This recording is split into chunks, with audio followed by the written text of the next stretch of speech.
Hello दोस्तों, लौटे हूँ फिर से और एक इन्फॉर्मेटिव वीडियो के साथ। एसबीआई के पर्सनल लोन के सेक्टर में सबसे आसानी से मिलने वाला जो लोन होता है वो है एक्सप्रेस क्रेडिट लोन। ये आप ऑनलाइन में आसानी से पा सकते हैं। इसमें आपको कोई भी पेपर वर्क की ज़रूरत नहीं होती है।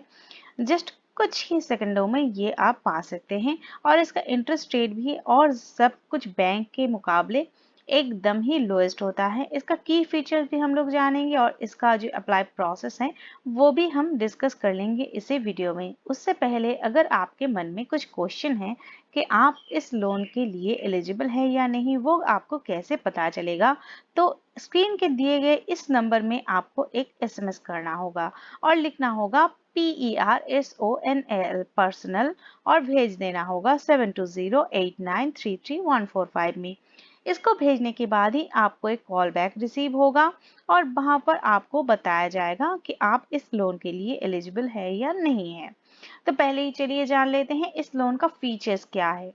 एक्सप्रेस क्रेडिट लोन में आपको 20 लाख तक का लोन मिल जाता है। लोएस्ट इंटरेस्ट मिलता है यहाँ पर बाकी सब बैंकों के मुकाबले। इसमें आपको जैसे पता ही है एसबीआई हमेशा से ही लोएस्ट इंटरेस्ट रेट ऑफर करता है, इसमें भी वैसा ही है। Interest on daily reducing balance, आपका डेली बैलेंस जब भी कम होता रहता है, मतलब हर एक दिन में आपका इंटरेस्ट रेट घटता रहता है इस लोन में। लो प्रोसेसिंग चार्जेस, आपको यहाँ पर बहुत ही कम या फिर कभी कभी तो कुछ भी प्रोसेसिंग चार्जेस नहीं देना होता है। मिनिमल डॉक्यूमेंटेशन, यहाँ पर डॉक्यूमेंटेशन प्रोसीड्यूर जो होता है वो इतना छोटा होता है कि जस्ट कुछ साइन के हिसाब से ही आपको ये मिल जाता है। जीरो हिडन कॉस्ट, यहाँ पर कोई भी हिडन कॉस्ट नहीं है, आपको कोई भी एक्स्ट्रा पेनाल्टी नहीं मिलता है। प्रोविजन फॉर सेकंड लोन, आप इसको लेने के बाद फिर से और एक लोन भी ले सकते हैं। नो सिक्योरिटी नो गारंटर, सबसे अच्छी बात कि ये इस लोन को लेने के लिए आपको कोई अलग से गारंटर की ज़रूरत नहीं होती है, ना ही कोई सिक्योरिटी डिपॉजिट की ज़रूरत होती है। तो अभी इस वीडियो में हम लोग जानेंगे कि एक्सप्रेस क्रेडिट लोन को 2022 के इस टाइम पर जबकि रेपो रेट बढ़ चुका है, उस टाइम पर अगर आप 9.60 के परसेंट में या फिर आपके हिसाब से जितना बैठता है सिविल स्कोर के ऊपर डिपेंड करके उसमें आपको कितना मिल सकता है या फिर कैसे आपको अप्लाई करना होगा। इस लोन का जो प्रोसेस है वो आप एक बार अच्छी तरह से जान लीजिए, उसके बाद में आप खुद ही घर बैठे इसको ले पाएंगे और क्विक डिस्बर्समेंट भी आपको मिल जाएगा। मतलब एक ही दिन में आपका अप्लाई प्रोसेस और साथ साथ 20 लाख तक का लोन अमाउंट आपके अकाउंट में क्रेडिट भी हो जाएगा। तो चलिए गाइस, पहले हम जान लेते हैं इसका अप्लाई प्रोसेस। पहले ही आपको जाना होगा योनो में, फिर लॉगिन कर लीजिए अपने लॉगिन आईडी से। लॉगिन करने के बाद यहाँ पर ऊपर में आपको जो 3 डॉट्स दिख रहा है यहाँ पर क्लिक कर दीजिए और नीचे ही देखिए आपको 3 नंबर में लोन का सेक्शन मिल रहा है, लोन में क्लिक कर दीजिए और चले आइए यहाँ पर पर्सनल लोन के सेक्टर में जो 4 नंबर ऑप्शन है यहाँ पर आपको देखिए एक्सप्रेस क्रेडिट लोन मिल रहा है। अप्लाई नाउ बटन में आप क्लिक कर दीजिए।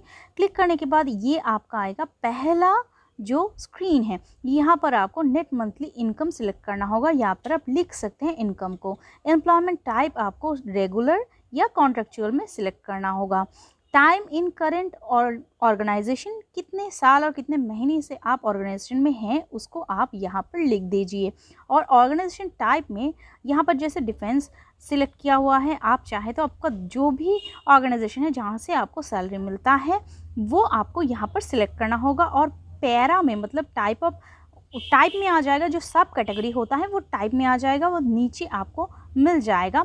जैसे हमारा ऑर्गेनाइजेशन टाइप यहाँ पर देखिए पहले आपको ये सब मिल जाता है, जो गवर्नमेंट ऑर्गेनाइजेशन है या फिर पब्लिक सेक्टर है या फिर डिफेंस है या फिर एजुकेशन इंस्टीट्यूट है और कॉर्पोरेट है। यहाँ में से आपको जो भी ऑप्शन आपके लिए एलिजिबल होगा वो सिलेक्ट करना होगा। और नीचे वाला ऑप्शन में आपको देखिए दूसरा बहुत सारा सब कैटेगरी चूज़ करने का मौका दिया जाएगा। तो सब कैटेगरी में आपको ये ऑप्शंस मिलता है, जैसे हमने सिलेक्ट कर दिया है डिफेंस को, तो सोच लीजिए डिफेंस में अगर हैं आप हैं तो यहाँ पर पैरामिलिट्री से लेकर आर्मी से लेकर नेवी से लेकर सब कुछ आपको यहाँ पर चूज़ करने का मौका है। तो चूज़ कर लीजिए। अभी आपको नीचे कुछ और डिटेल्स देना होगा, जैसे कि फोर्स नंबर या फिर आपके केस में कुछ और नंबर मांगा जा सकता है, मतलब कि डिटेल्स आपके सेक्टर से रिलेटेड। और यहाँ पर नीचे आ जाते हैं जो एग्जिस्टिंग ईएमआई है यहाँ पर आपको ऐड करना होगा। मान लीजिए आपका कोई लोन चल रहा है तो आप यहाँ पर ऐड ईएमआई के सेक्शन में चले जाएंगे और आपका कितना ईएमआई कट रहा है, कौन से सेक्टर से, पर्सनल लोन या फिर होम लोन या फिर गोल्ड लोन या फिर कोई और लोन, तो आप यहाँ पर ऐड कर लेंगे। करने के बाद आप सिलेक्ट टाइप में तो लोन टाइप पहले सिलेक्ट कर लेंगे, उसके बाद ईएमआई कितना लग रहा है वो भी आप यहाँ पर सिलेक्ट करके दे देंगे और नेक्स्ट वाला जो ऑप्शन आपको शो हो रहा है उस नेक्स्ट वाले ऑप्शन में चले जाएंगे। अगर आपका कोई भी ईएमआई नहीं चल रहा है तो आप सीधा नेक्स्ट वाले ऑप्शन में क्लिक कर देंगे। नेक्स्ट पेज में आपको चेक ऑफ का एक फॉर्म मिलता है। इस फॉर्म को अगर आपका चेक ऑफ फैसिलिटी आप लेना चाहते हैं तो यहाँ पर फॉर्म को आप डाउनलोड कर लेंगे और अपने जो अथॉरिटी है वहाँ से आपको ये फिलअप करके सिग्नेचर कर लेना होगा और उसका अटैच करने का जगह मैं बाद में बोल देती हूँ। तो चेक ऑफ पहले तो आपका अगर नहीं है तो चेक ऑफ में नो कर देंगे और नेक्स्ट बटन में आप क्लिक कर देंगे। नेक्स्ट पेज में आपके सामने रेसिडेंशियल एड्रेस आ जाता है। जो एड्रेस आपका रेसिडेंशियल है, मतलब जहाँ पर आप रहते हैं, आप जहाँ पर काम के सोर्स में रहते हैं वो नहीं, जो आपका रेसिडेंशियल परमानेंट एड्रेस है वो यहाँ पर डाल देंगे। अगर सेम एज परमानेंट एड्रेस है तो यहाँ पर जो टिक मार्क है वो ऐसे टिक कर देंगे और नीचे जो I authorize State Bank to check my CIBIL details, यहाँ पर भी आपको ऑब्वियसली चेक कर देना होगा ताकि आपका जो सिविल डिटेल्स है वो बैंक फेच कर सके और आपका लोन जो टर्म होगा वो सिलेक्ट हो सके। तो यहाँ पर फिर सब कुछ देने के बाद आपको नेक्स्ट में क्लिक करने देना होगा। तो पहले आप स्टेट, डिस्ट्रिक्ट और सब डिस्ट्रिक्ट डाल दीजिए, फिर नेक्स्ट में क्लिक कर दीजिए। नेक्स्ट पेज में आपको कुछ एडिशनल डिटेल्स देना होगा जैसे कि मदर्स मेडन नेम, माँ का शादी के पहले का नाम, एजुकेशनल क्वालिफिकेशन आपका क्या है वो दे दीजिए, हाउस ओनरशिप वो देना होगा, ग्रॉस मंथली इनकम आपका क्या है, मतलब आपको काटे बिना जो मंथली इनकम मिलता है, रिलीजियन कैटेगरी, और उसके नीचे आता है कि आपका फिजिकल डिसेबिलिटी कुछ है या नहीं है। वो सब देने के बाद ऑफिस एड्रेस आ जाता है। ऑफिस एड्रेस में आपको ये सब सिलेक्ट करना होगा। कुछ यहाँ पर आपको ऑटो सिलेक्टर मिलेगा, अगर नहीं मिलता है तो वो आप सिलेक्ट कर लीजिए। डिस्ट्रिक्ट वगैरह, सब डिस्ट्रिक्ट, स्टेट, पिन कोड सब कुछ देना होगा यहाँ पर, और ऑफिस का कॉन्टैक्ट नंबर भी आपको यहाँ पर देना होता है। बाकी कुछ सर्विस के रिलेटेड आपको और एडिशनल डिटेल्स भी देना होगा, जो यहाँ पर मैंने ब्लर कर दिया है उसको भी आप ठीक ठाक से फिलअप कर दीजिएगा और नेक्स्ट बटन में आ जाइएगा। नेक्स्ट पेज में आपको कुछ ऐसे डिटेल्स देना होता है जो इमूवेबल है, मूवेबल है, लिक्विड है, वो सब प्रॉपर्टी का डिटेल्स यहाँ पर आपको देना होगा। तो यहाँ पर आप पहले इमूवेबल में देखिए क्या क्या आपका आता है, जहाँ पर आपको हाउस, फ्लैट, शॉप या फिर कुछ और अगर आपके पास है तो अदर्स में डालकर आप दे सकते हैं। प्रॉपर्टी में नीचे मूवेबल सेक्टर में अगर आप आ जाते हैं तो वहाँ पर आपको 2 व्हीलर कार, 4 व्हीलर कार ये सब का ऑप्शन मिल जाता है जो आप दे सकते हैं। और नीचे लिक्विड ऑप्शन में भी आपको मिल जाता है कि क्या क्या एसेट आपके पास में है, तो ये आप स्किप भी कर सकते हैं या फिर डाल सकते हैं और नेक्स्ट में चले जाएंगे। नेक्स्ट में आपको डिक्लेरेशन ऑफ लायबिलिटीज़ देना होगा। यहाँ पर टोटल वैल्यू आपको पूछा जाएगा कि कितना कितना लायबिलिटी आपका है और क्या क्या है और उसका वैल्यू क्या है। तो सब कुछ मिलाकर आपका रिलेटिव, रिलेशंस, फ्रेंड्स, जो मॉर्गेज है वो सब आपको देने के बाद लोन ऑफ़र आपको मिल जाता है। सिविल स्कोर चेक करने के बाद यहाँ पर लोन ऑफ़र आपको ओवरड्राफ्ट या फिर टर्म लोन के तौर पर मिल जाता है। और यहाँ पर प्रोसेसिंग फ़ी जो दिखा रहा है ये प्रोसेसिंग फ़ी आपका 0 हो जाता है इस टाइम में।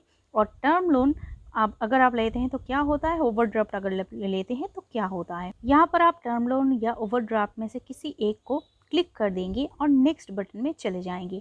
नेक्स्ट में देखिए आपके सामने लोन कैलकुलेटर आ जाता है, जहाँ पर आपको ड्रैग करने का परमिशन दिया जाएगा। लोन अमाउंट आप खुद भी चूज़ कर सकते हैं ड्रैग करते हुए या फिर लिख कर। तो आप ड्रैग कीजिए, लेफ्ट हैंड साइड में ड्रैग करेंगे तो ये आपका कम हो जाएगा और मंथ में भी लेफ्ट हैंड साइड में आप करेंगे तो कम हो जाएगा। नीचे प्रोसेसिंग फ़ी आपका 0 अभी होगा और इंटरेस्ट रेट जो होगा वो आपको, अगर आपका सिविल स्कोर 750 से ऊपर है तो 9.6 में ऑफ़र किया जाएगा। और ईएमआई भी आप यहाँ पर ही चेक कर सकते हैं। चेक करने के बाद नेक्स्ट में चले जाएंगे। नेक्स्ट में आपको देखिए कुछ अटैचमेंट देना होगा जैसे कि recent photo, 3 month salary slip का डॉक्यूमेंट आप दे देंगे पहली बार में, सेकेंड वाला, थर्ड वाला ऐसे दे देंगे। चेक ऑफ अगर आप देना चाहते हैं तो चेक ऑफ का डॉक्यूमेंट भी यहाँ पर दे सकते हैं। यहाँ पर आपको 2 ऑप्शन मिलता है, एक है कैमरा का ऑप्शन, दूसरा है अपलोड का ऑप्शन। कैमरा के ऑप्शन से जाकर आप खुद क्लिक करके फ़ोटो को यहाँ पर अटैच करेंगे और जो अपलोड का ऑप्शन है वहाँ पर जाकर आप पहले से क्लिक किया हुआ कोई भी पिक्चर यहाँ पर ड्रैग करते हुए सिलेक्ट कर लेंगे। और सिलेक्ट जब भी ये हो जाएगा तब नेक्स्ट बटन आपका ब्लू हो जाएगा, तो नेक्स्ट बटन में आप चले जाएंगे और आपका नेक्स्ट पेज आ जाएगा। नेक्स्ट पेज में आपको अभी ब्रांच सिलेक्ट करना होगा। आप अपना होम ब्रांच सिलेक्ट करना चाहते हैं या फिर बाय जीपीएस सिलेक्ट करना चाहते हैं या फिर एरिया नेम या ब्रांच कोड से सिलेक्ट करना चाहते हैं। अगर आप अपनी जगह से जहाँ पर आप काम अभी कर रहे हैं वहाँ से नियरेस्ट कोई ब्रांच से भी लेना चाहते हैं तब भी आप बाय जीपीएस से कर सकते हैं या फिर एरिया नेम से भी आप सर्च कर सकते हैं। आपके हिसाब से जो ब्रांच आपका सिलेक्ट करना चाहिए वो सिलेक्ट कर लीजिए। करने के बाद आप देखिए यहाँ पर और एक ऑप्शन आपको मिल जाता है, ऐसे टाइप से ब्रांच आपको आ जाएगा और आप सिलेक्ट कर लेंगे। करने के बाद नेक्स्ट प्रोसेस में ऑटोमेटिकली ये आपको रीडायरेक्ट कर देगा। गाइस, ब्रांच के सिलेक्शन के बाद ही आपके नाम से ये देखिए ऑलरेडी ये एक अप्रूव्ड लोन आ जाता है और कितने मंथ के लिए आपने सिलेक्ट किया है, क्या एप्लीकेशन आपका नंबर है, सब कुछ आपको मिल जाता है। तो ये नंबर लेने के बाद और ये जो डॉक्यूमेंट्स आपने लोड किया है अभी, उस डॉक्यूमेंट का हार्ड कॉपी लेकर अभी आप ब्रांच में चले जाएंगे तो ये लोन आपका जैसे ऑलरेडी ये तो सैंक्शन हो ही चुका है, जस्ट आपको ये डॉक्यूमेंट सबमिशन करना है और ये लोन आपके अकाउंट में उसी दिन और उसी टाइम में डिसबर्स भी कर दिया जाता है और आप यूज़ भी कर सकते हैं। तो घर बैठे आप ऐसे एक्सप्रेस क्रेडिट लोन को ले सकते हैं गाइस।